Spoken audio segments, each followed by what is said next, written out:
I was on this solo trip to Hawaii, thinking I'd learn how to surf.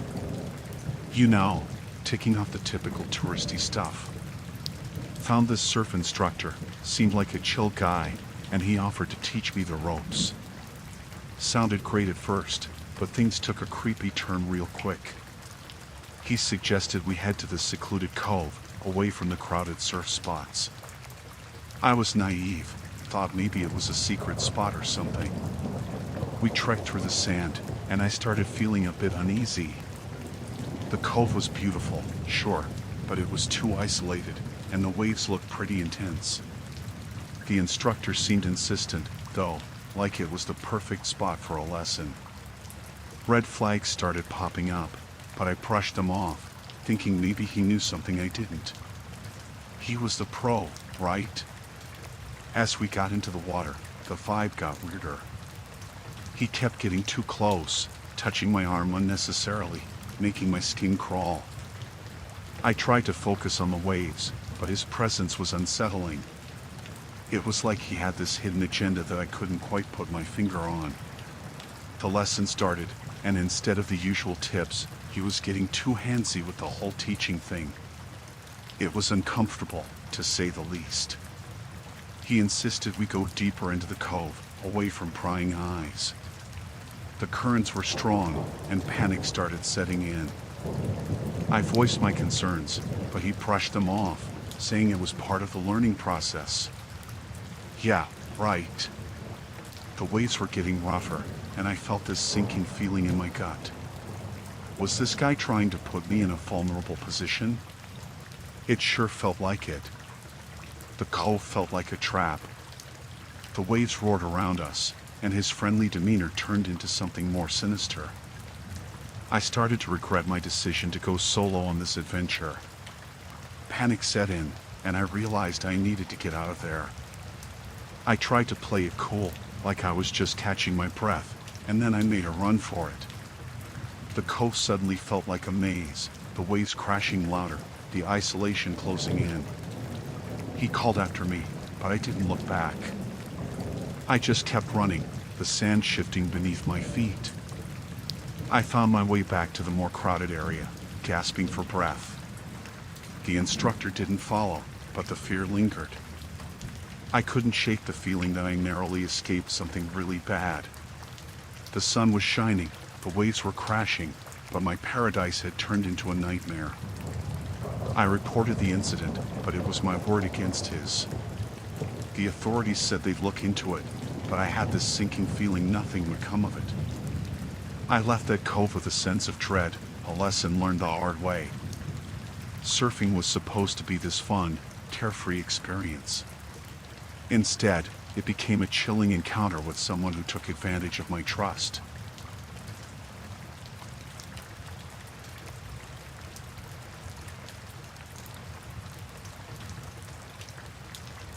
I signed up for this beach cleanup thing in Santa Monica. You know, trying to do my part for the environment. Figured it'd be a chill day picking up trash, helping out. Man, was I wrong. It started like any other cleanup, the sun beating down, waves crashing. I had my gloves on, ready to tackle the mess. Picked up the usual stuff at first, plastic bottles, cigarette butts, the usual suspects. Nothing out of the ordinary. Then, things got weird. I stumbled upon this box, washed up like it got tossed around in the ocean for ages. It was sealed tight, no markings, just this ominous-looking thing. I should have left it alone, but curiosity got the better of me. I cracked it open, and inside, there were these weird symbols, papers, and photos. Looked like some secret society stuff, and that's when things took a nosedive. I noticed someone watching me, from a distance. A guy in a suit, blending into the crowd but sticking out like a sore thumb. I tried to act cool, kept cleaning, but he was always there, lurking. I went back to the box, thinking maybe I could get more info. Stupid move. Suddenly, I had company, a couple of burly dudes, looking like they stepped out of a detective movie. They weren't here for the beach view, that's for sure. I pretended not to notice them, but the tension was thick. I'm just here to clean up the beach, right? What's with these shady characters? They started talking in hushed tones, eyes locked on me. I thought, okay, this isn't just a cleanup anymore. I tried to slip away, act like I didn't know anything, but they followed. It was like I'd stumbled into some secret operation. I considered calling the cops, but then I thought, what if they're in on it too? As I walked away, I noticed the guy in the suit was on his phone, probably calling in reinforcements. My heart raced. This was Santa Monica, not some spy movie backdrop. I wasn't equipped for this. I made my way to a more crowded area, thinking I could blend in, but they kept tailing me. Every turn, every glance over my shoulder, they were there. My paranoia was off the charts. Who were these people, and what did they want with me? I ditched my gloves, the ones with my fingerprints all over them, hoping it'd throw them off. But they were relentless. I finally made a break for it, sprinted through the crowds, heart pounding in my chest. Found a cafe, ducked inside, and tried to catch my breath. But they were still out there, pacing around like hungry sharks. I couldn't shake the feeling that I stumbled onto something big, something dangerous. I hightailed it out of there, ditched the box, and kept my head low. I don't know what was in those papers, but it wasn't worth risking my neck.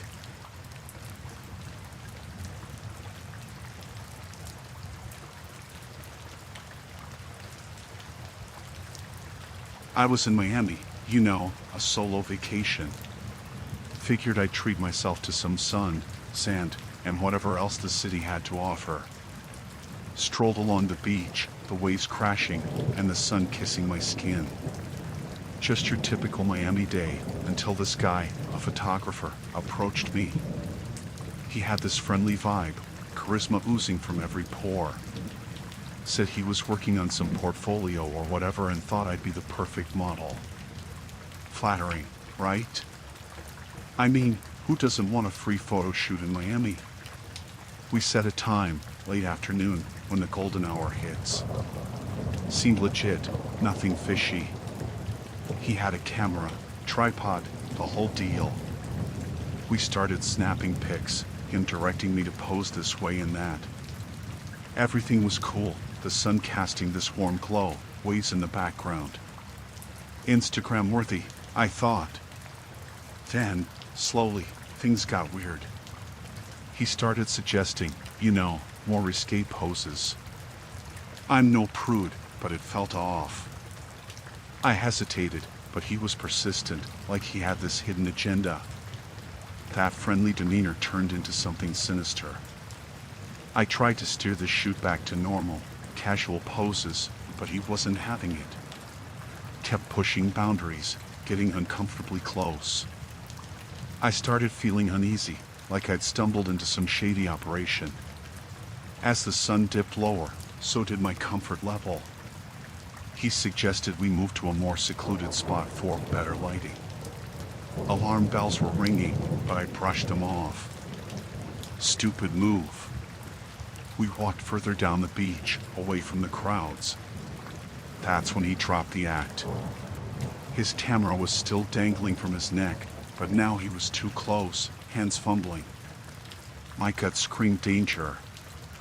I knew I had to bail, but I didn't want to escalate things. You know, stay cool, find a way out without making a scene. He hinted at this private shoot idea, and I'm thinking, no way, dude. Panic started bubbling up. My mind raced through escape plans. I pretended to get a call, whipped out my phone, and walked away, acting like it was an emergency. Smooth, right? I headed back toward the busy part of the beach, scanning for any sign of him following. Heart pounding, palms sweaty, I realized I'd narrowly dodged something seriously messed up. I saw him lingering in the distance, watching. My solo Miami trip took a dark turn, from picturesque photo shoot to this creepy encounter. I shuddered at the thought of what might have happened if I hadn't trusted my instincts and made a quick escape.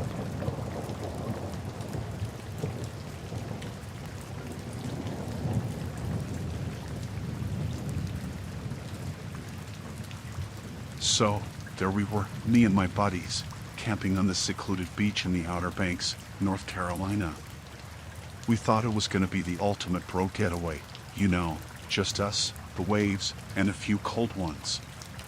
We picked this spot because it was like our own private paradise. Miles away from civilization, no tourists in sight. Just the sound of the ocean and the crackle of our campfire. Little did we know, paradise had a sinister side. As the sun dipped below the horizon, the beach transformed. Shadows grew longer, and the waves seemed louder, almost drowning out the distant sound of footsteps. We joked about it, like, who else would be crazy enough to camp out here? Turns out, we were about to find out. It started with distant whispers, like the wind carrying secrets. We brushed it off, thinking it was our imagination playing tricks. But then, figures emerged from the darkness.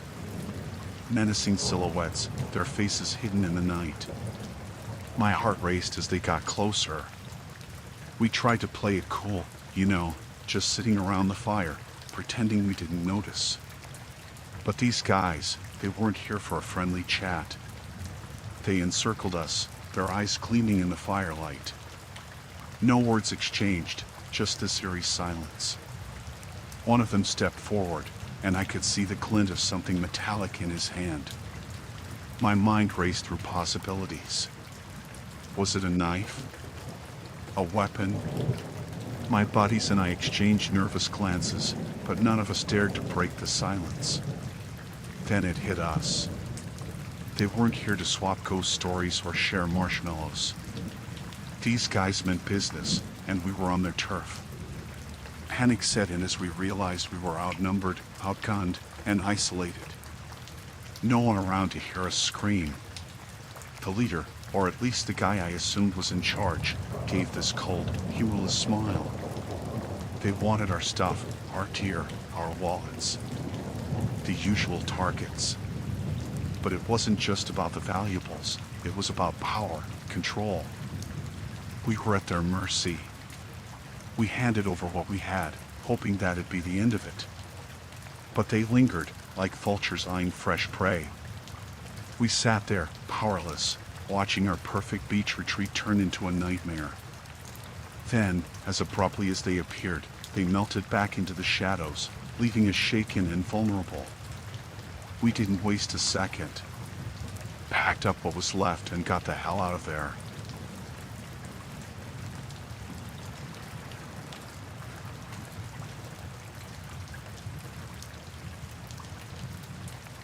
We thought it would be a simple day of fun in the sun, you know? A break from reality, just me and my girl, renting jet skis in the Bahamas. What could go wrong in paradise? We picked up those flashy jet skis, all revved up and ready for some adrenaline. The turquoise water stretched before us, inviting and sparkling. The sun was scorching, and the beachgoers seemed to be having a blast. Little did we know, our day was about to take a drastic turn. We jetted off, the wind whipping through our hair. It felt like freedom, like living in a postcard. We cruised along, the water beneath us clear as crystal. But as we ventured farther from the crowded shores, the atmosphere shifted. In the distance, we spotted a group of boats huddled together, hidden in a cove. We figured it was just some locals having a private party. No harm in exploring, right? That's where we went wrong. As we approached, the jovial sounds of the beach faded, replaced by something more ominous. Men in shady attire darted between the boats, exchanging packages, furtive glances, you name it. Suddenly, our carefree adventure became a dance on the edge of danger. We tried to steer clear, but the cove's entrance was narrow, and before we knew it, we were in the middle of something we shouldn't have been involved in. The atmosphere turned tense, electric with an unspoken threat. One of the guys noticed us, and his eyes locked onto ours like a predator spotting prey. My girl squeezed my hand, fear evident in her eyes. We were intruders in their secret world. As we tried to turn back, the ringleader approached, blocking our escape. He had this cold, piercing gaze that made my stomach churn. We were stuck, with nowhere to go but face the unknown. He didn't say much, just warned us to keep our mouths shut about what we stumbled upon. The implication was clear: cross us, and there'd be consequences. The tropical paradise we envisioned morphed into a hostile territory, and we were powerless against the underbelly of the island. We nodded in agreement, our jet skis now surrounded by these enigmatic figures. They let us go, but the ominous air lingered. We jetted back to the bustling beach, trying to shake off the encounter, but it clung to us like a stain.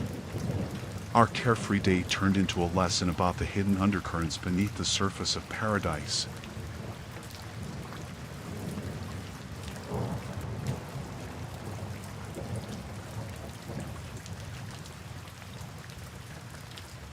I thought it'd be a typical day of fishing, you know, a chance to unwind on a charter off the coast of Key West, Florida. The sun was blazing, seagulls squawking overhead, and the boat bobbed on the gentle waves. Little did I know, things were about to get real dark, real fast. The crew seemed like a friendly bunch, cracking jokes and sharing fish tales. They had that easygoing vibe, and I was excited for a laid-back day at sea.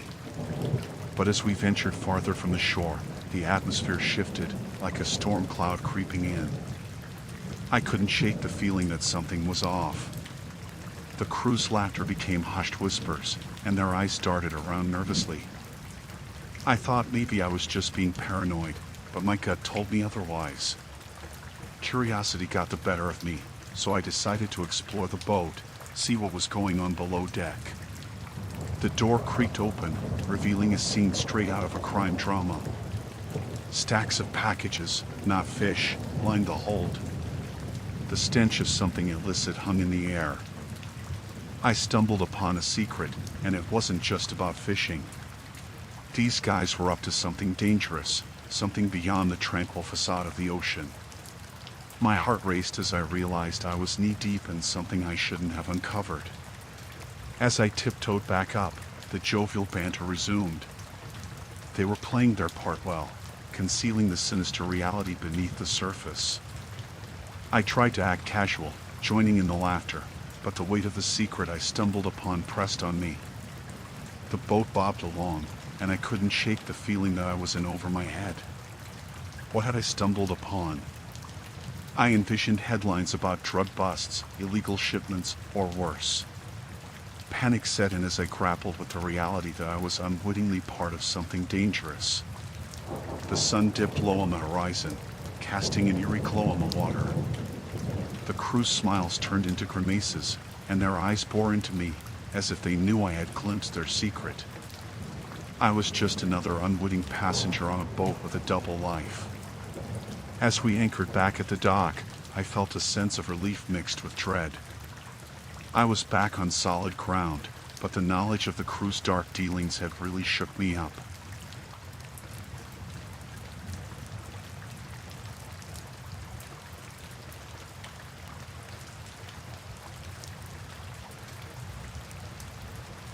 We were just a bunch of college kids looking to have a good time. Myrtle Beach, South Carolina, was our chosen playground, and we had heard whispers about this legendary beach party. Little did we know, our night would descend into a chaotic nightmare. The beach was alive with music, laughter, and the rhythmic crash of waves. We were stoked, ready to immerse ourselves in the festivities. But as we approached the epicenter of the party, the vibe shifted. It wasn't the carefree atmosphere we expected. It was tense, charged with an invisible electricity. Groups of people eyed each other warily, and an undercurrent of hostility simmered beneath the surface. Unbeknownst to us, rival factions had staked their claim to this sandy turf, turning it into a battleground for reasons unknown. We should have sensed trouble when we saw the territorial glares, but youthful exuberance blinded us. The first sign of trouble came when a heated exchange erupted between two groups. Words turned into shoves, and shoves escalated into punches. The party vibe evaporated, replaced by a palpable fear. Our group huddled together, trying to navigate through the chaos. But the fighting intensified, and we found ourselves trapped in a space that had turned into a war zone. The beach, once a symbol of carefree joy, became a battleground for rivalries that were beyond our understanding.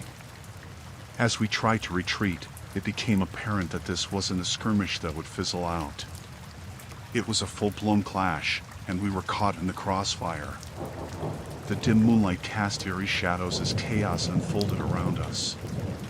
It was like a nightmare playing out in the real world. Panicked shouts, crashing bottles, and the occasional scream formed a dissonant symphony of terror. The beach, which had been a canvas for carefree memories, became a theater of conflict. We were face to face with the raw, unfiltered hostility of human nature. We tried to find an exit, a way out of this madness, but the options dwindled as the night wore on. The rival groups were locked in a struggle for dominance, and we were unintended spectators, hostages to the madness that unfolded. Fear gnawed at us, amplifying every sound, every movement. The once enticing ocean breeze now carried the stench of fear and desperation. It was survival instinct kicking in, an adrenaline-fueled race against the encroaching darkness. We witnessed acts of aggression that chilled us to the bone. It wasn't just a brawl anymore, it was a power play between groups fueled by motives we couldn't fathom. Our group became a silent witness to the darker shades of human nature. Eventually, as dawn broke, the clashes subsided. The rival factions dispersed, leaving a scene of wreckage behind. We emerged from our hiding spot, battered and traumatized, our Myrtle Beach escapade forever tainted by the brutal reality that unfolded.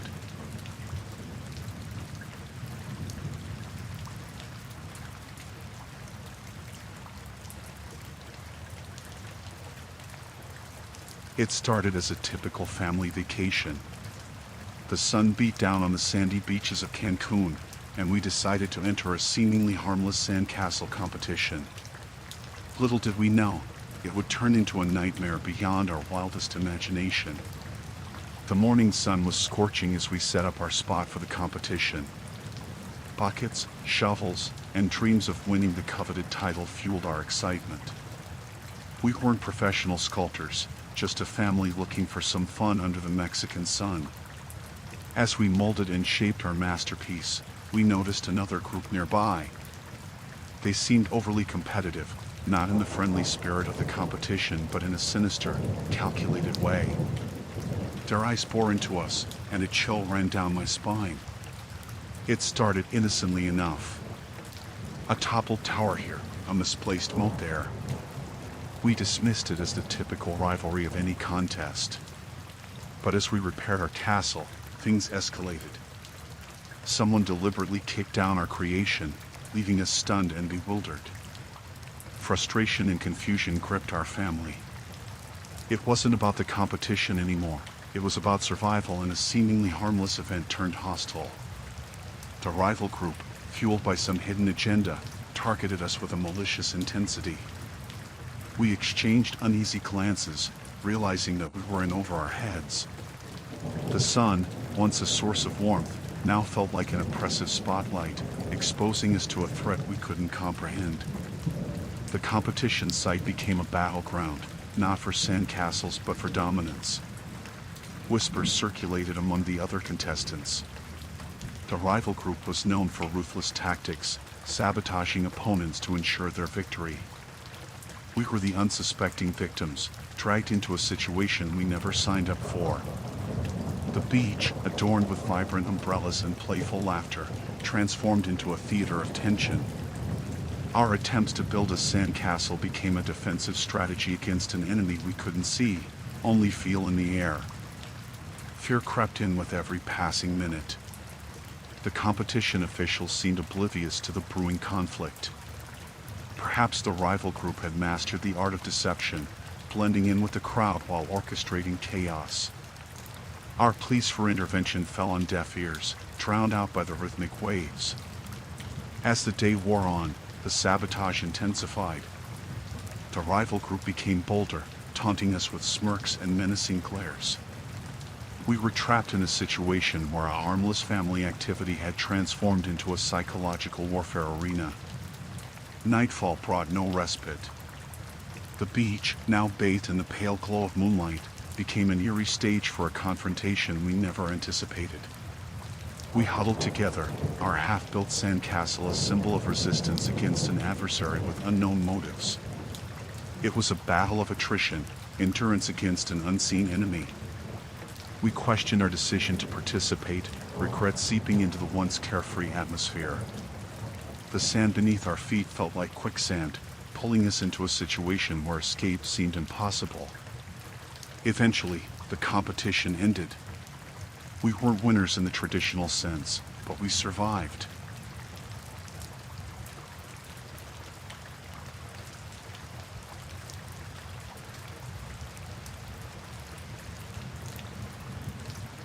I was just an ordinary lifeguard, scanning the waves and keeping watch over the sun-soaked shores of Malibu. It was a job that felt like second nature, eyes on the water, ready to spring into action if someone needed help. Little did I know, that routine day would turn into a descent into the unknown. The lifeguard station, a beacon of safety, stood tall against the backdrop of the Pacific. I had spent countless hours in its shade, surveying the swells and ensuring beachgoers enjoyed the water without worry. But that day, something felt off. Call it intuition or just a hunch, but a sense of unease settled in the pit of my stomach. As I patrolled the beach, my eyes caught a glimpse of movement beneath the lifeguard station. Normally, it was a place for equipment storage, surfboards, first aid kits, the usual stuff. But this time, there was an eerie stillness, like the air was holding its breath. Curiosity got the better of me, and I crouched down to investigate. Hidden from the casual beachgoer's view, there was a small, inconspicuous entrance leading beneath the station. The door was slightly ajar, revealing a narrow stairwell descending into darkness. My lifeguard instincts kicked in. Duty compelled me to check it out. Maybe it was just misplaced equipment or a maintenance issue. I flicked on my flashlight, its beam cutting through the shadows as I cautiously descended the stairs. The air grew colder, and a damp, musty odor enveloped me. The narrow passage opened into a dimly lit chamber. My heart pounded in my chest as I took in the scene before me. It wasn't misplaced equipment, it was something far more ominous. The chamber was filled with people, their faces shrouded in shadows. They huddled around a table covered in maps, blueprints, and what looked like surveillance photos of unsuspecting beachgoers. My breath caught as I realized I had stumbled upon something beyond my understanding. I tried to make sense of the situation. Were they criminals, planning some illicit activity right under my watchful gaze? My lifeguard training battled with the fear rising within me. I had a duty to protect, but I was out of my depth.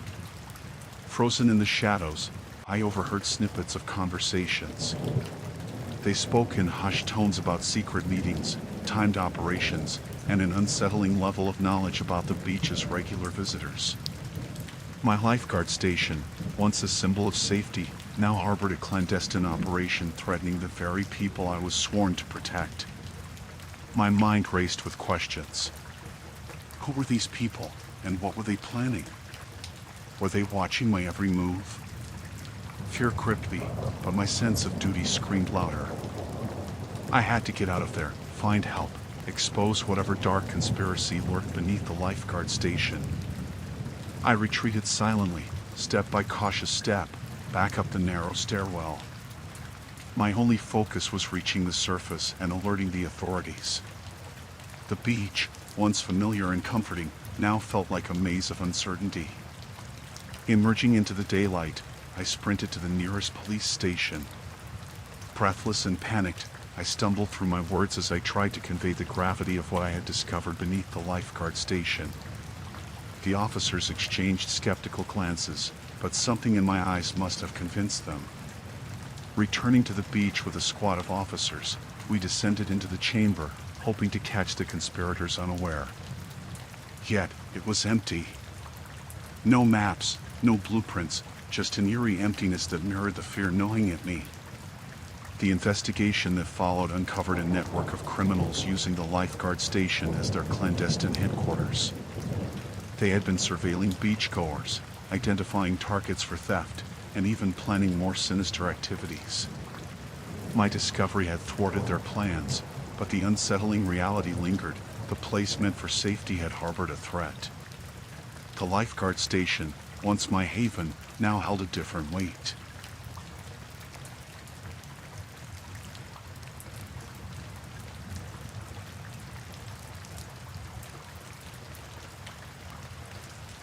I was just a professional volleyball player, living my dream as I traveled to Rio de Janeiro for a beach tournament.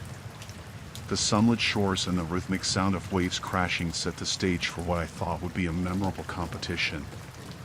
Little did I know, Rio had something else in store for me, something dark and far removed from the exhilaration of the sport I loved. The tournament started like any other. The sun beat down on the golden sands, and the crowd roared with excitement. Teams clashed, and my focus was solely on the ball, the net, and the game. But as we progressed through the rounds, a shadow crept over the competitive camaraderie. It began with subtle gestures, opponents glaring a little too intensely, jaw-clenching stares that lingered a fraction longer than they should. At first, I dismissed it as the usual competitive spirit, but soon it escalated. The line between sportsmanship and something more sinister blurred. During one match, I found myself face to face with an opponent who seemed hell-bent on winning at any cost. His spikes were not just powerful, they were aggressive, aimed at my body rather than the designated court space. I chalked it up to a heated moment, the intensity of the game getting the better of him. As the tournament progressed, the atmosphere grew tense. Whispers circulated among players, rumors of under-the-table deals, mysterious injuries befalling rival teams, and a level of competitiveness that surpassed the boundaries of fair play. The once friendly competition morphed into a cutthroat battlefield. My team and I were advancing, but with every victory, the paranoia heightened. It wasn't just about skill anymore, it was survival. Each match felt like a high-stakes game, and the opponents, once fellow athletes, seemed more like adversaries in a dangerous game of power and dominance. Then came the semifinals, a crucial match that could lead us to victory or plunge us into the depths of this ominous competition. As we faced off against a team known for their aggressive tactics, I couldn't shake the feeling that something was profoundly wrong. The intensity of the game reached a fever pitch, and I found myself dodging not just balls but the malicious intent that lingered in the air. During a crucial point, a powerful spike rocketed towards me, not aimed at the court but directly at my face. Instinct kicked in, and I narrowly avoided the projectile that would have undoubtedly caused severe harm. The crowd gasped, and my teammates exchanged wary glances. It was in that moment that the realization struck: this was no ordinary tournament. The competition had transcended the love of the sport. It had become a deadly game orchestrated by those who valued victory over the safety of their opponents. As the final match loomed, I grappled with the decision to withdraw from the tournament. But a fire burned within me, a refusal to succumb to the twisted rules of this dark game. The final showdown arrived, and the tension was palpable. The court felt like a battleground, and the net a fragile barrier between me and those who saw victory as a ruthless conquest. The match unfolded with a sinister edge. The opponents, fueled by a desperate desire to win, pushed the boundaries of fair play. It wasn't just about securing a trophy, it was about proving dominance in the most dangerous game of volleyball I had ever encountered. Despite the odds, my team fought valiantly. Each point was a testament to our skill, determination, and refusal to bow to the ominous cloud that hung over the tournament. Yet, as the final whistle blew, signaling our victory, there was no celebration. The cheers of the crowd felt hollow, drowned out by the unsettling truth that victory had come at a cost. In the aftermath, the tournament organizers conducted investigations into the allegations of foul play. It turned out that some teams had resorted to sabotage, intimidation, and even physical harm to ensure their success. The beach, once a symbol of relaxation and joy, had been tainted by the dark underbelly of ruthless competition. As I left Rio de Janeiro, the golden sands held a different meaning. The sun that once bathed the beaches in warmth now cast long shadows, a reminder of the twisted competition that had unfolded.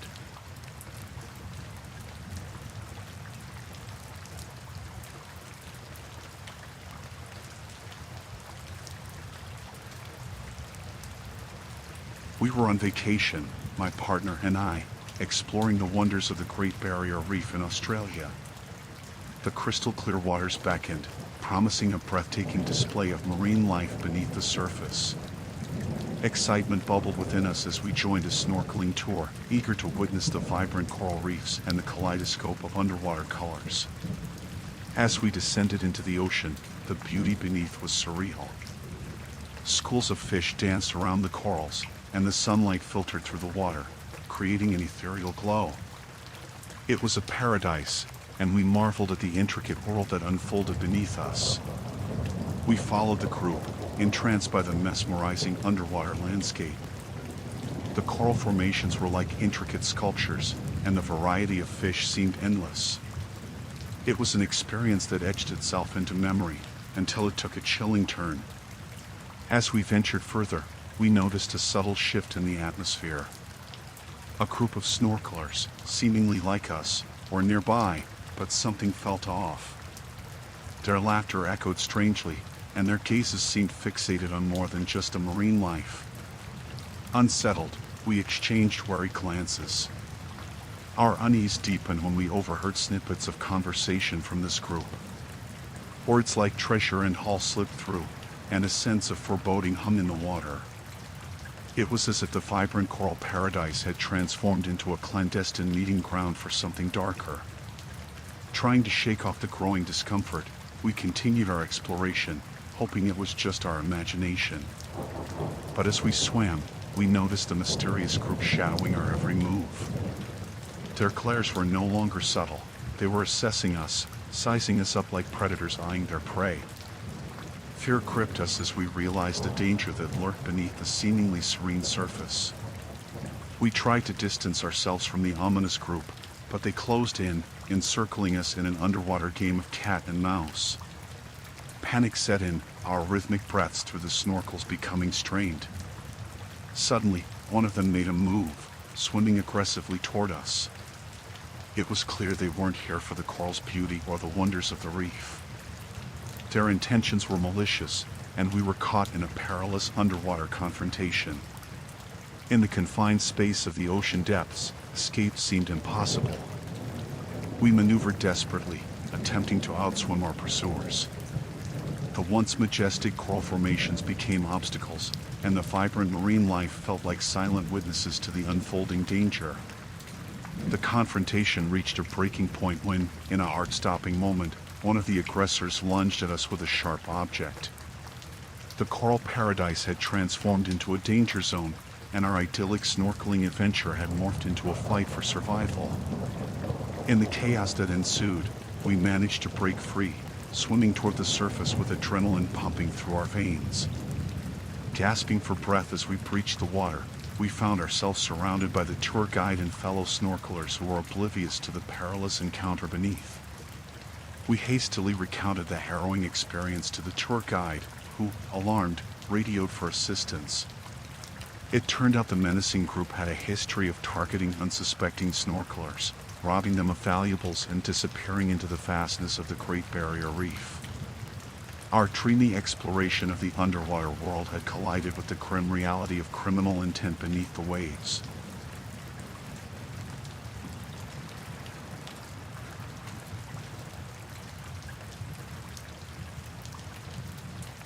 I needed a break, some time away from the chaos of city life. Martha's Vineyard seemed like the perfect escape, a quaint haven where I could find solace amidst the rhythm of the ocean waves. Little did I know, the tranquility of the island would be shattered by a mysterious figure haunting the shores. It all began innocently enough. Each morning, as I strolled along the beach, I noticed a lone figure combing the sands. A woman, slender and draped in a tattered shawl, her back hunched over as she scoured the shore with a meticulous intensity. Intrigued, I observed from a distance, curious about the purpose behind her relentless search. The routine repeated like clockwork. Sunrise marked the commencement of her peculiar ritual. It became my daily fascination, a mysterious dance of solitude and obsession. Her presence, however, cast an eerie shadow over the scenic beauty of the island. Driven by an insatiable curiosity, I decided to approach her. The sun cast long shadows as I tentatively walked closer.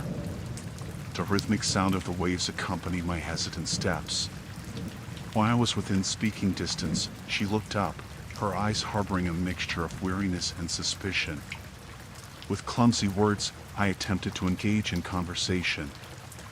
Her responses were cryptic, leaving me with more questions than answers. She spoke of lost treasures buried beneath the sand, remnants of a bygone era that held sentimental value beyond measure. It sounded absurd, but there was an earnestness in her voice that hinted at a deeper truth. As days passed, my fascination evolved into a compulsion to uncover the mystery shrouding the woman and her enigmatic beachcombing. The island, once a refuge, now felt like a labyrinth of secrets. I delved into the history of Martha's Vineyard, seeking clues that might unravel the woman's cryptic tale. Rumors circulated among the locals, tales of a long-lost shipwreck and the treasures it carried. Whispers of a family torn apart by tragedy and the lingering curse that tethered their spirits to the island. Skepticism warred with my curiosity, but an undeniable tension hung in the air. The woman's presence became increasingly haunting, her relentless search taking on an air of desperation. It was as if the sands held the key to a past that refused to be buried. I felt entangled in a narrative that transcended time, a tale of loss and longing that resonated with a spectral undercurrent. One fateful evening, as the sun dipped below the horizon, casting hues of orange and purple across the sky, the woman beckoned me to join her on the shore. Reluctantly, I followed, the crunch of sand beneath our feet punctuating the silence. In a hushed voice, she spoke of a curse that bound her family to the island. A curse born of tragedy and a relentless pursuit of a treasure that remained forever elusive. The beachcombing, she explained, was an attempt to appease the spirits, to unearth the lost artifacts that held the key to breaking the cycle of despair. A shiver ran down my spine as the weight of her words settled in. The beach, once a serene escape, now felt like a crossroads between the living and the restless souls of the past.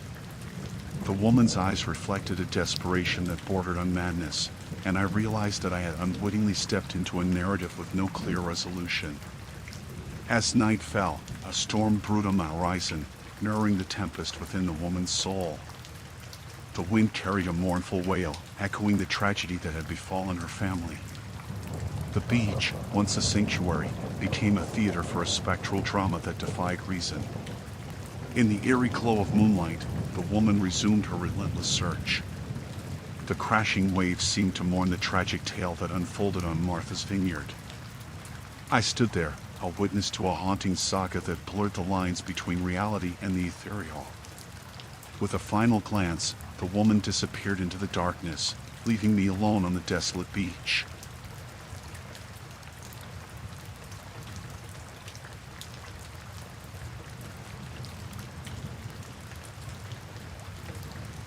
We thought it would be just another fun night at the beach, a casual bonfire to cap off the summer. A group of friends, the sound of crashing waves, and the warmth of the flames dancing in the night. Little did we know, the sands of the Outer Banks held secrets darker than the night itself. As the fire crackled and the laughter echoed, we noticed shadows moving in the periphery. We dismissed it at first, attributing it to the flickering flames playing tricks on our eyes. But the unease lingered, a subtle discomfort that crept into the air. Curiosity got the better of us. We wandered beyond the circle of light, venturing into the darkness that stretched along the shoreline. And there, hidden among the dunes, we stumbled upon a gathering of figures, shrouded in secrecy. They huddled together, speaking in hushed tones, their faces obscured by the night. Fear knotted in our stomachs as we realized we unwittingly intruded on something beyond our understanding. A clandestine meeting that reeked of conspiracy. We contemplated retreating, pretending we hadn't seen, but the gravity of the situation held us in place. Their conversation, barely audible whispers carried by the wind, hinted at something ominous. We strained to catch fragments of sentences, words like betrayal, retribution, and consequences. The bonfire, once a beacon of warmth, now flickered in the face of an unseen threat.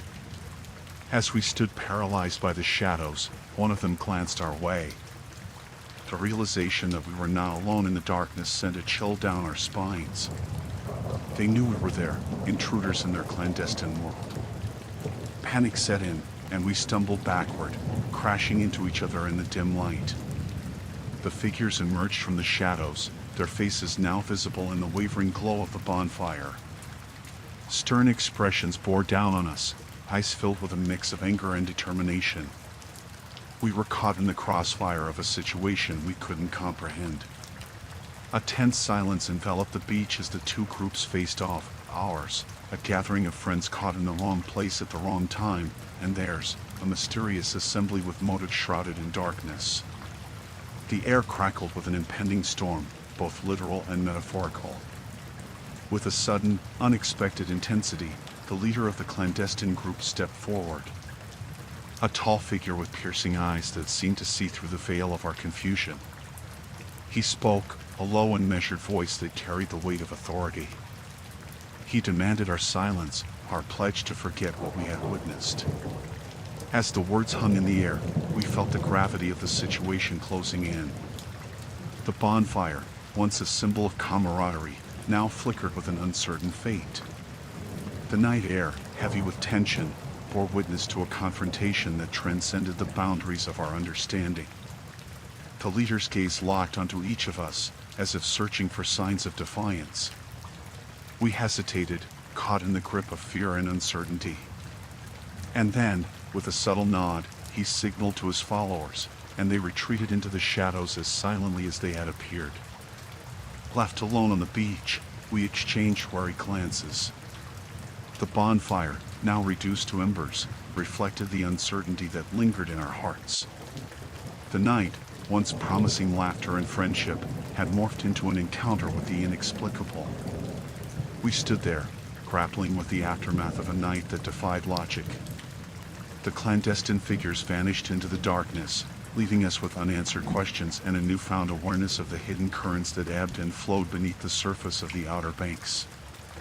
As we dispersed, the weight of the encounter clung to us like the salt in the sea breeze. The beach, once a carefree escape, now held a story untold, a narrative of shadows and whispers that would haunt our memories long after the last embers of the bonfire had faded away.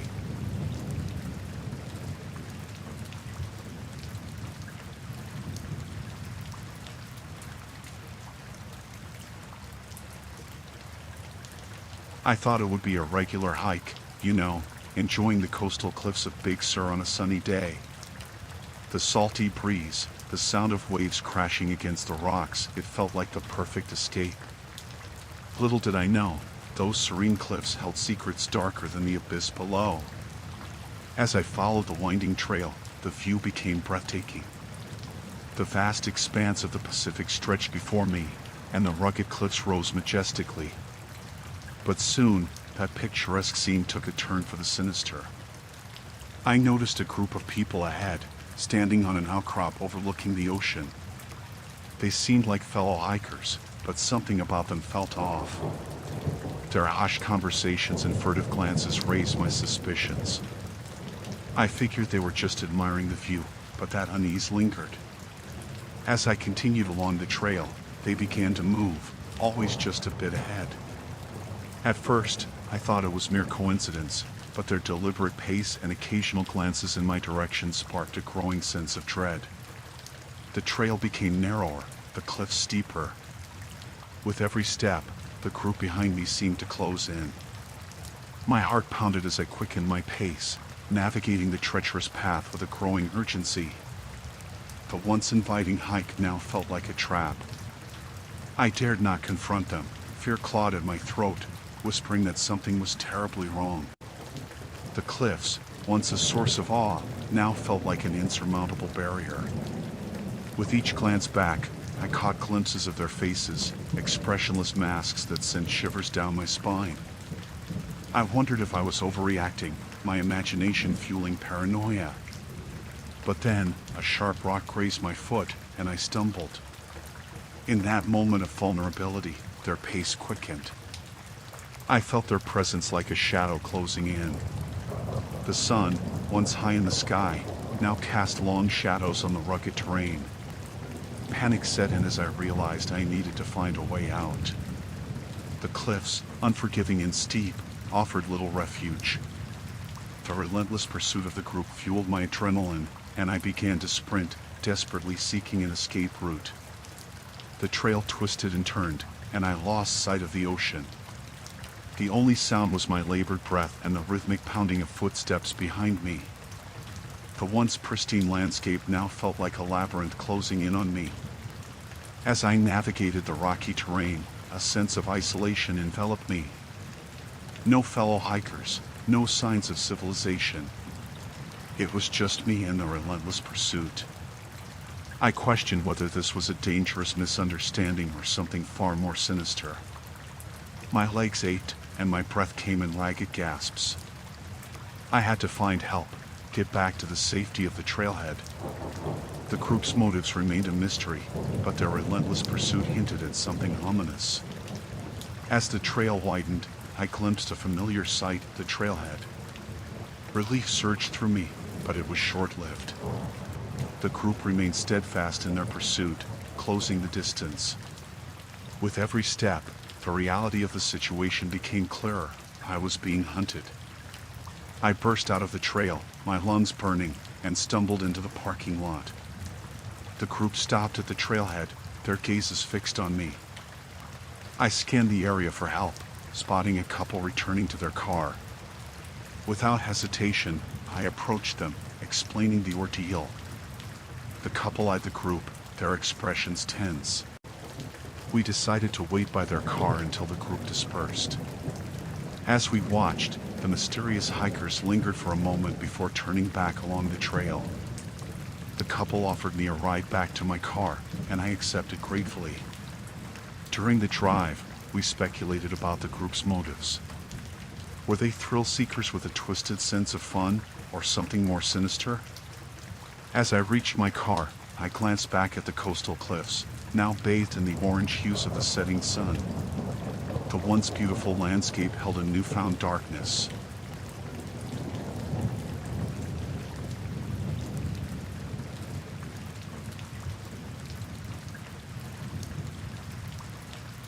It was supposed to be the perfect celebration, our destination wedding in Bali. The lush landscapes, the vibrant culture, it felt like a dream. Little did we know that paradise could unravel into a nightmare. The venue, a beachside resort, was idyllic. The sea breeze played with the floral decorations as we exchanged vows. Friends and family gathered, the joy palpable. But beneath the surface of our happiness, a storm brewed. We discovered that a local group disapproved of our union. They believed it defied tradition, clashed with their cultural norms. We were caught in a whirlwind of disapproval, and our dream wedding became a battleground. The first signs were subtle, a disapproving glance from a passing local or hushed conversations that fell silent as we approached. Whispers reached us, tales of disapproval spreading like wildfire. We tried to ignore it, to focus on our celebration, but the tension grew. As we danced under the stars, we felt the weight of their disapproval. A group of locals watched from a distance, their eyes filled with resentment. We didn't understand the depth of their objection, but it cast a shadow over our joy. The following day, as we explored the vibrant markets, the disapproving glares intensified. A local elder approached us, his words sharp with criticism.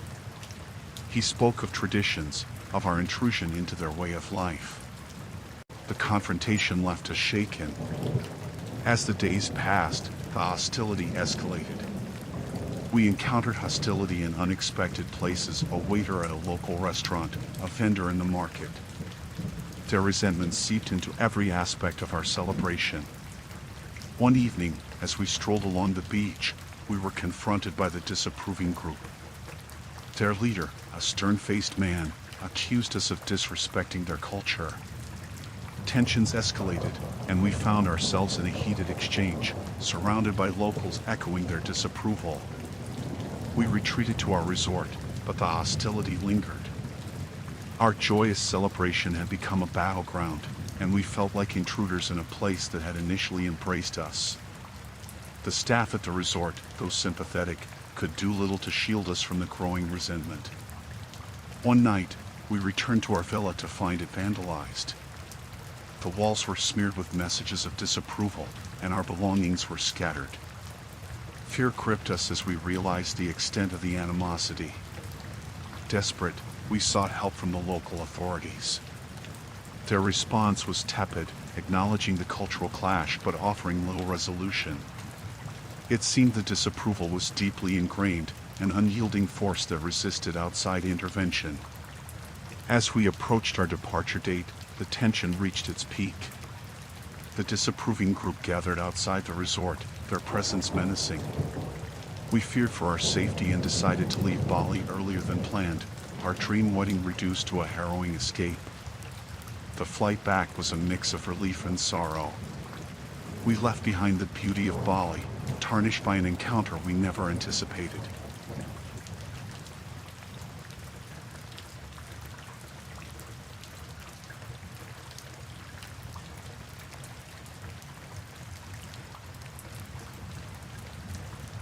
Tulum, Mexico, a place known for its tranquil beaches and yoga retreats, seemed like the perfect escape for some relaxation. Little did I know that the serene atmosphere had something darker beneath the surface. The retreat, nestled near the coast, exuded calmness. Participants from around the world gathered for yoga, meditation, and a respite from the chaos of daily life. The promise of finding inner peace lured me in, a chance to escape the stresses that clung to me like shadows. The initial days were everything I expected. Morning yoga sessions on the beach, the soothing sound of the waves, and the camaraderie of like-minded individuals. It felt like a sanctuary, a bubble of peace amidst the vast expanse of the ocean.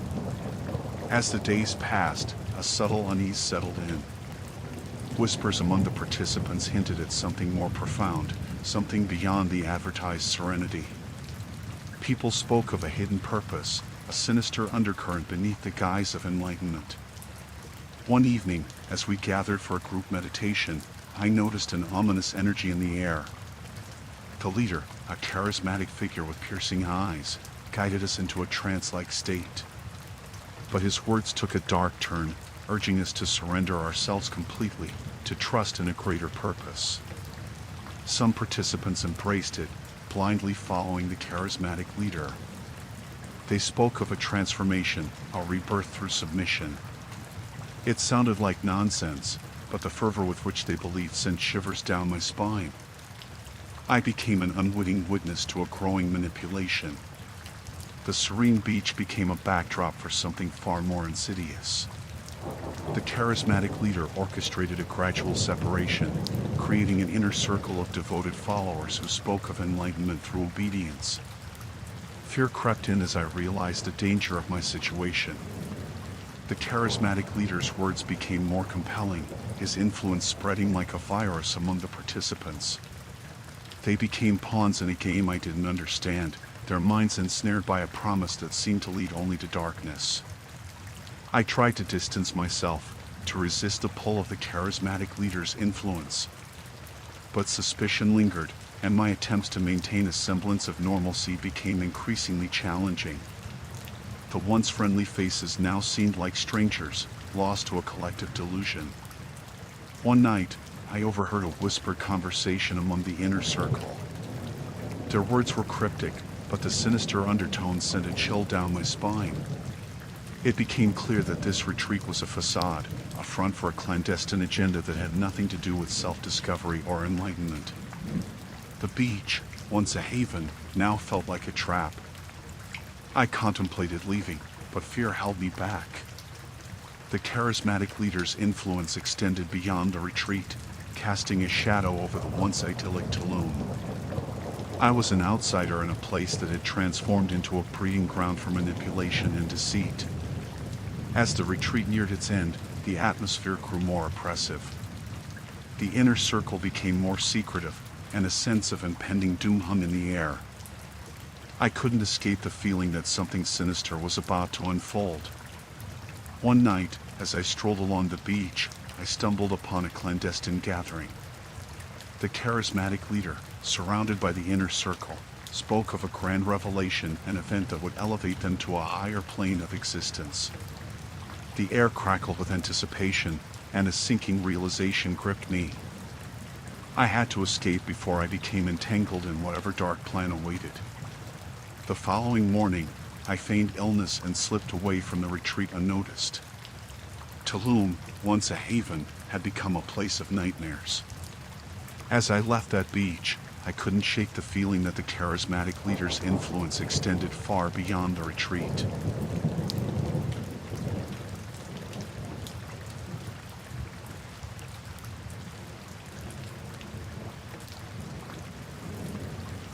Galveston, Texas, a place known for its sun-soaked beaches and lively carnivals. Seemed like a perfect day for some family fun, or so we thought. Little did we know that beneath the vibrant colors and laughter, a dangerous game awaited. The sun was setting, casting a warm glow over the carnival. The sound of laughter, carousel music, and the distant crashing of waves created a festive atmosphere.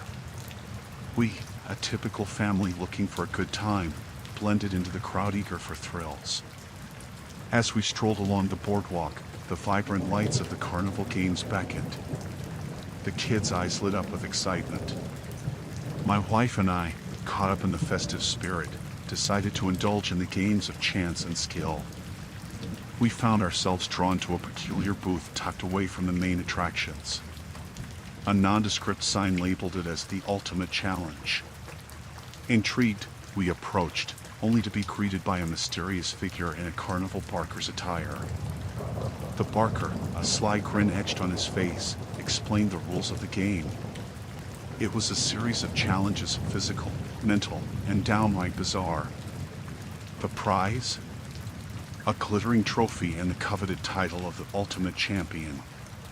The allure of competition and the promise of glory pulled us in. We registered as a family, oblivious to the hidden costs that lay ahead.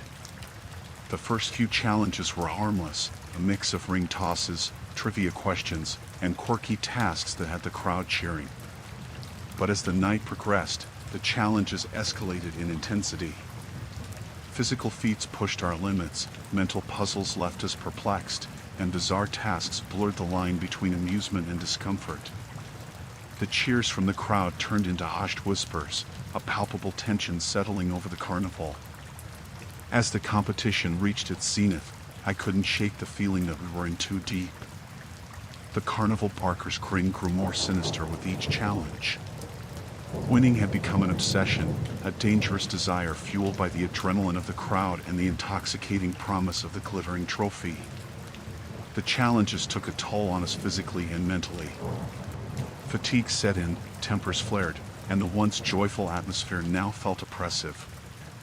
Yet, the allure of victory, the glint of that trophy, blinded us to the warning signs. The final challenge loomed, a test of endurance and willpower.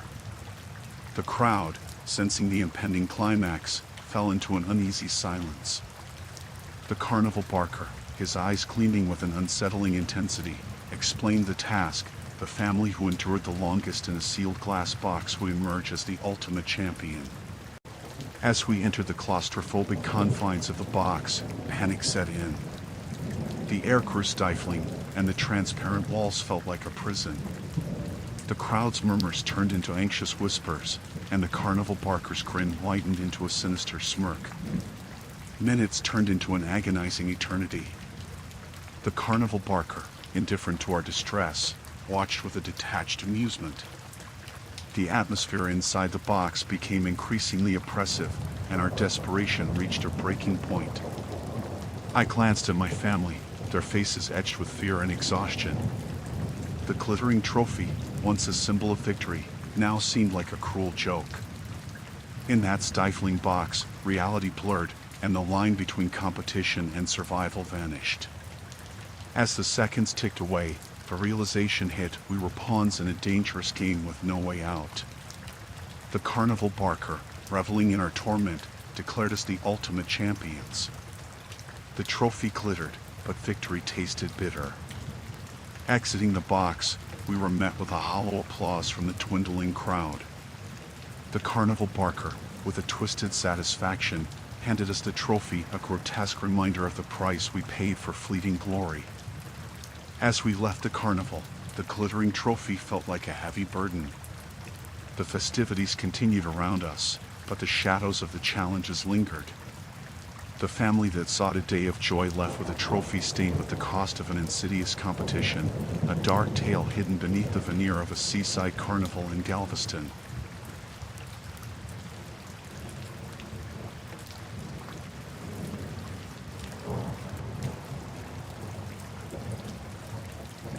So, there we were, me and my buddies, camping on this picturesque sandbar in the Florida Keys. The idea sounded great, a weekend of sun, sea, and chilling by the campfire. Little did we know, our little paradise was about to turn into a nightmare. We set up our tents, cracked open some beers, and started a bonfire. The sun dipped below the horizon, painting the sky in hues of orange and pink. It was all good vibes until we noticed the tide. Slowly, it crept in, inching closer to our tents. But hey, we were beach camping newbies, and we figured it was just a normal thing. As the night wore on, we realized our mistake. The tide wasn't being friendly, it was downright aggressive. The sandbar, our little haven, was vanishing beneath the rising water. Panic set in, and we hurriedly gathered our stuff. The realization hit we were trapped, surrounded by water on all sides. Tensions flared among us as we watched the tide devour our camping spot. The friendly banter turned into heated arguments. The water, now lapping at our tents, reflected the anxiety that hung in the air. We were stuck in the middle of the ocean, our tents slowly becoming makeshift rafts. Just when we thought things couldn't get worse, we heard voices in the distance. Flashlights bobbing in the dark. Locals, by the looks of it.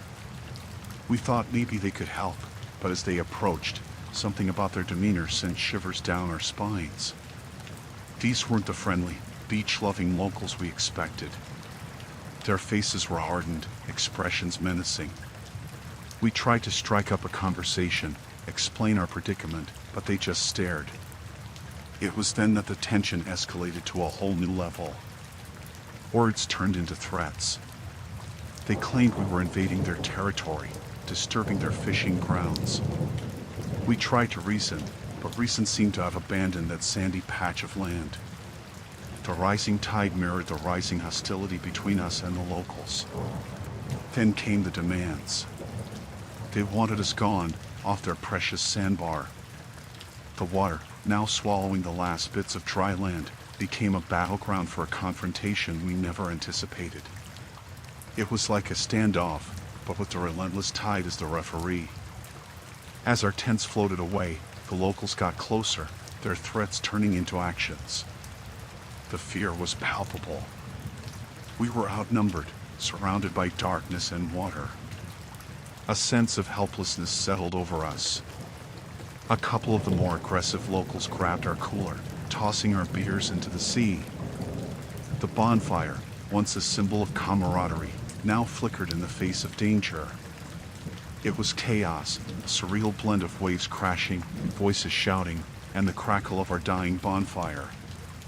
With no other choice, We began paddling away on our now floating tents, leaving behind the sandbar-turned battlefield. The locals, their menacing presence fading in the distance, let us go. We were battered, mentally and physically, left adrift on the unforgiving sea. As dawn broke, we found ourselves washed ashore on a different beach, far from the chaos of that ill-fated sandbar. The rising sun painted the horizon, a stark contrast to the darkness we'd endured. Our camping trip had become a harrowing tale of nature's wrath and human hostility, a nightmare etched in the memories of a group of friends who just wanted a simple weekend by the ocean.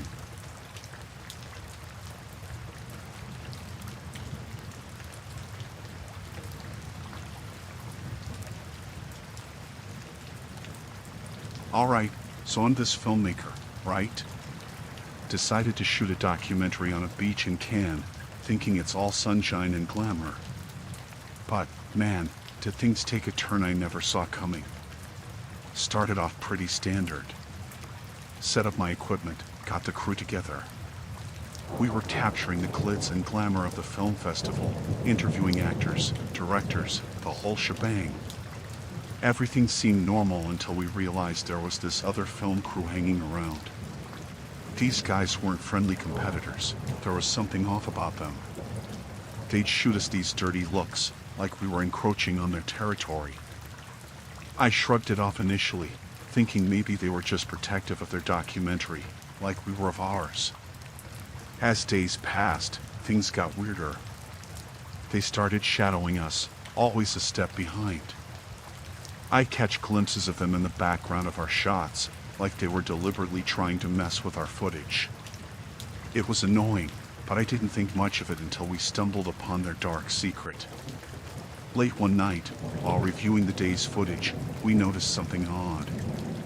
There, in the background of an interview, we spotted one of their crew members exchanging a briefcase with a shady-looking character. Looked like some shady deal was going down, right there on the Cannes beach. Curiosity got the better of us. We decided to investigate, camera rolling, thinking we'd stumbled upon some cinematic gold.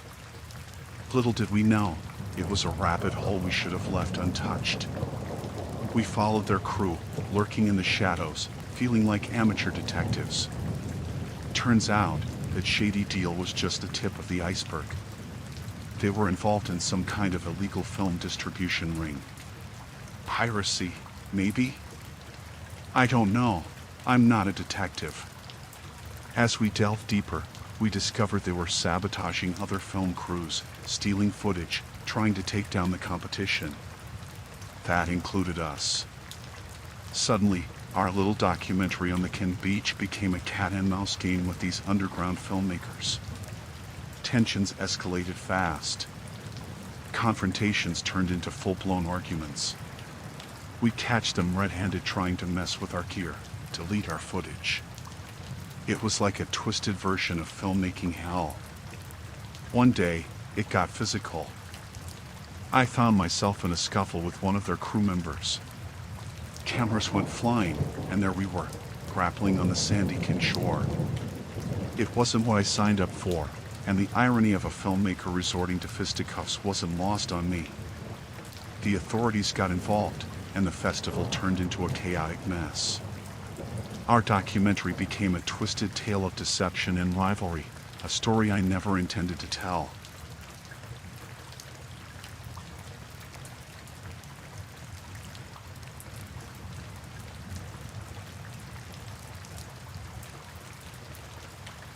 Me and my partner decided to spice up our routine with a kayaking trip in the Bay of Fundy, trying to be all adventurous and stuff.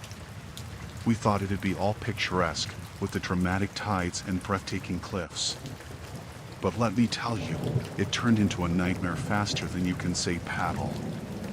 We were out there, just enjoying the serenity, when we stumbled upon something we weren't supposed to see.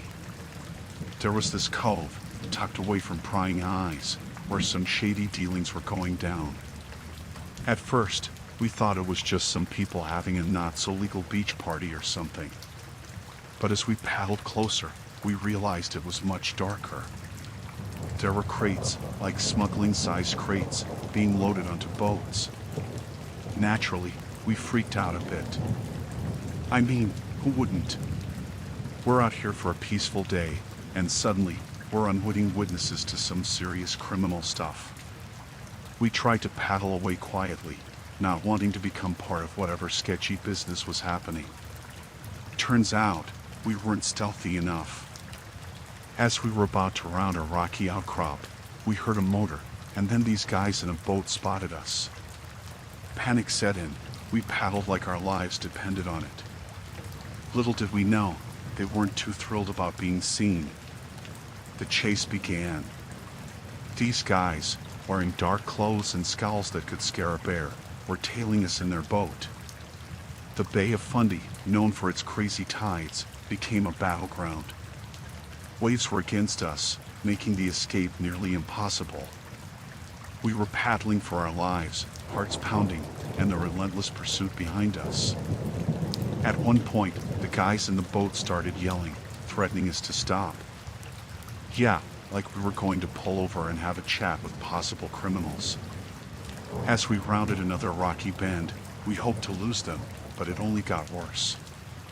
The tidal currents, already infamous in these parts, turned into a maelstrom. Our kayaks were tossed around like toys, and the pursuing boat struggled to navigate the chaos. For a moment, it seemed like we might escape, but the tide wasn't done with us.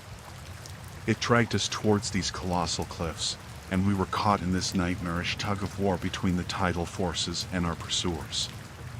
Eventually, we got perilously close to the cliffs. Panic was setting in, and the guys in the boat were still hot on our tails. It was like a twisted game of chicken, and I couldn't shake the feeling that it wasn't going to end well. Suddenly, our kayak took a hit, and we capsized. We were in the frigid water, struggling to stay afloat, and those menacing figures from the boat were approaching. The bay, once a serene escape, turned into a claustrophobic trap. I don't know how, but we managed to swim to a rocky outcrop, out of sight from those guys. We hid there, shivering and terrified, as they circled around for a while before giving up. The tide, which had almost betrayed us, also became our savior by washing away any trace of our escape.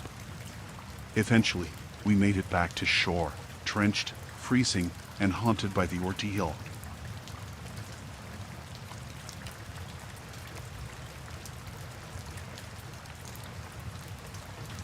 So, I'm an artist, right? I got this brilliant idea for an installation on Malibu Beach. Figured the ocean breeze and all would be perfect for my masterpiece. Little did I know, my brilliant idea would lead me straight into a nightmare. I chose this secluded spot, waves crashing, sun setting, the whole picturesque deal. There I was, lugging my art supplies, when I saw them. A group of people. At first, I thought, cool, beachgoers like me. But no, they were up to something, and it wasn't sandcastles. As I set up my installation, I overheard snippets of their conversation. Something about a hidden stash, maybe illegal. I wasn't exactly eavesdropping, but when you're the only one around, you can't help but catch some deets. That's when it hit me. I'd stumbled onto something I shouldn't have. These guys were bad news, and they saw me. Now, I ain't no hero. I just wanted to create my masterpiece in peace. But these guys, they weren't having it. As darkness crept in, my artistic endeavor turned into a race against time. They started heading my way, and let me tell you, my heart was pounding louder than the waves. I didn't sign up for a thriller movie, but life had other plans. Frantically, I continued my artwork, hoping they'd overlook me as just some eccentric artist doing their thing. But no, they approached, and the vibe shifted from awkward to downright sinister. I felt eyes on me, judging every brushstroke. I tried to keep it together, focus on my art, but it felt like a staring contest I never signed up for. They were whispering now, probably debating whether to kick me off the beach or worse. I mean, who knew what these guys were capable of? Then, they pulled out flashlights. I couldn't see their faces, just shadows and glints from the beams. That's when I realized my masterpiece wasn't going to save me. I was just a witness stumbling onto their secret, and they weren't about to let that slide. In the midst of their whispers, I gathered my courage, packed up my stuff, and tried to act chill. You know, play it off like I was done with my artsy thing, hoping they'd buy it. But the tension, man, it was thick enough to cut with a palette knife. Just as I thought they might let me off with a stern warning, one of them stepped forward. The flashlight illuminated his face, and the expression, pure malice. He muttered something about secrets and consequences. My heart sank. This was going south real quick. I bolted, leaving my half-finished masterpiece behind. Running on the sand, stumbling over my own feet, I could hear them behind me. The waves crashed louder than my footsteps, but theirs were relentless, closing in. My car, parked not far from the beach, became my lifeline. I sprinted, adrenaline pumping, and jumped in. I peeled out of there faster than I knew my old car could handle. Glancing back, I saw them standing on the beach, watching me escape. I reported what happened to the authorities, but let's be real, I didn't have much to offer. They were just shadows in the night, faces hidden, and my masterpiece became a sacrifice to some dark secret. Ever since that night, I can't look at my art the same way. The beach, once a canvas for my creativity, became a haunting reminder of the thin line between artistry and survival.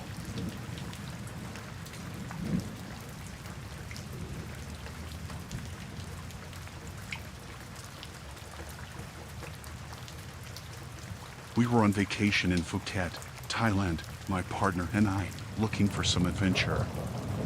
Thought snorkeling might be fun, you know, exploring the underwater world. So, we booked this excursion, thinking it would be all colorful fish and coral reefs.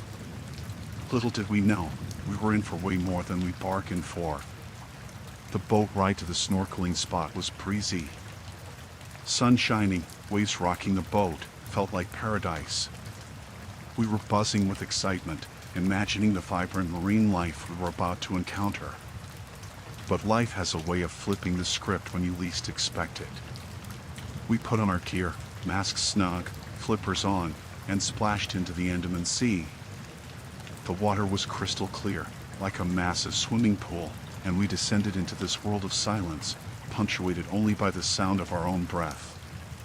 At first, it was magical.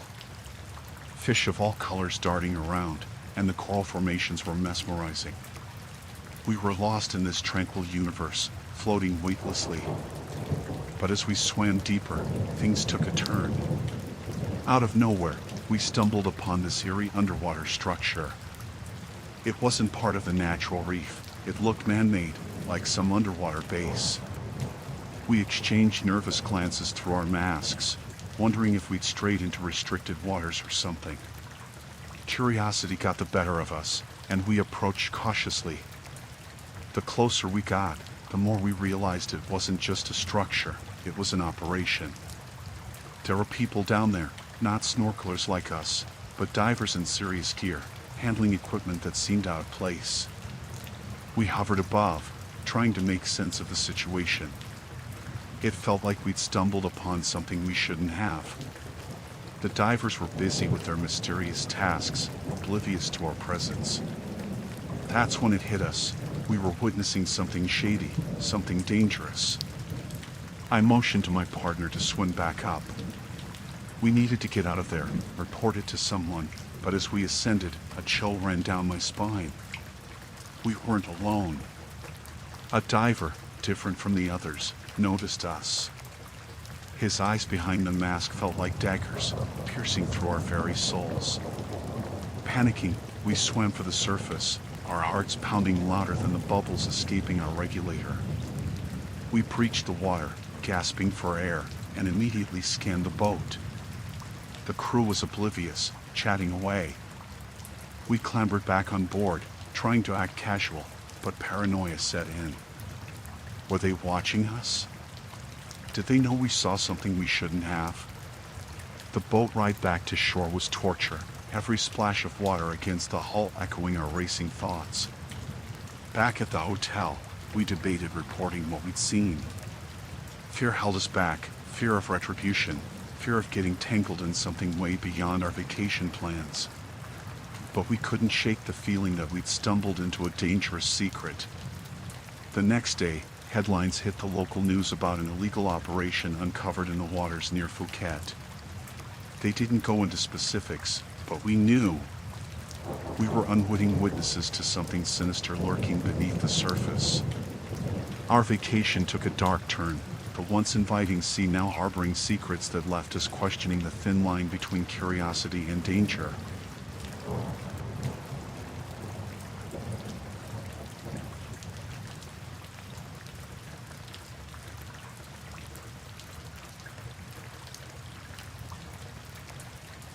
I was out in Death Valley, California, seeking the thrill of adventure amidst the vast expanse of sand dunes.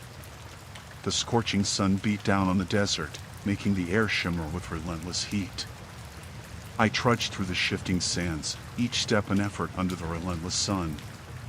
As I ventured deeper into the dunes, the solitude became both my companion and my challenge. The vast emptiness seemed to stretch endlessly, and the silence was only broken by the distant howl of the wind. I embraced the solitude, reveling in the freedom of the desert, until I stumbled upon something that shattered the tranquility. A makeshift camp appeared in the distance, camouflaged amidst the dunes. An odd assortment of tents and tarpaulins blended into the sandy landscape. My curiosity got the better of me, prompting me to investigate the mysterious encampment. Approaching cautiously, I noticed movement, shadows shifting against the sun-bleached canvas. Fear gnawed at my gut, but I pressed on, drawn by an inexplicable urge to understand the secrets concealed within the camp. As I neared, hushed voices became audible. They spoke in low tones, a language I couldn't discern. The tension in the air was palpable. My pulse quickened as I observed the group, a motley assembly of individuals with eyes that held a mixture of suspicion and desperation. I hesitated, contemplating whether to retreat or continue my inadvertent intrusion. But before I could decide, the group noticed me. A collective gaze fixed upon my solitary figure, and the air became charged with an uneasy energy. I raised my hands in a feeble attempt to convey harmlessness, but the tension escalated. They spoke hurriedly among themselves, glances exchanged like a silent conspiracy unfolding before my eyes. It was then I realized I had stumbled upon something more than a nomadic camp in the desert. Suddenly, a figure emerged from the shadows, their features obscured by the harsh sunlight. A leader, perhaps. Their stern expression bore witness to a life hardened by adversity. The group's intentions were unclear, but the atmosphere hinted at a threat lingering beneath the surface. An awkward standoff ensued, neither party fully comprehending the other's motives. My mind raced, grappling with the potential dangers that loomed in this remote desert encounter. The desert, once a symbol of boundless freedom, now felt like a trap closing in. The leader, with a nod to the others, approached me cautiously. Communication faltered in the language barrier, and gestures became the only means of understanding. It was an unnerving dance, two parties navigating the delicate balance between curiosity and wariness. As minutes stretched into an eternity, a decision seemed imminent. The group, while not overtly aggressive, exuded an aura of secrecy and caution. My instinct screamed at me to retreat, to escape this uncertain predicament, but the vastness of Death Valley offered no refuge. In a tense moment, the leader signaled for me to leave. It was a silent command, an unspoken warning to unravel myself from the web of uncertainty. As I retreated, glancing back over my shoulder, the makeshift camp disappeared into the undulating dunes, a mirage in the vastness of the desert, concealing its enigmatic secrets beneath the relentless sun. The encounter lingered in my thoughts as I continued through the ever-shifting landscape,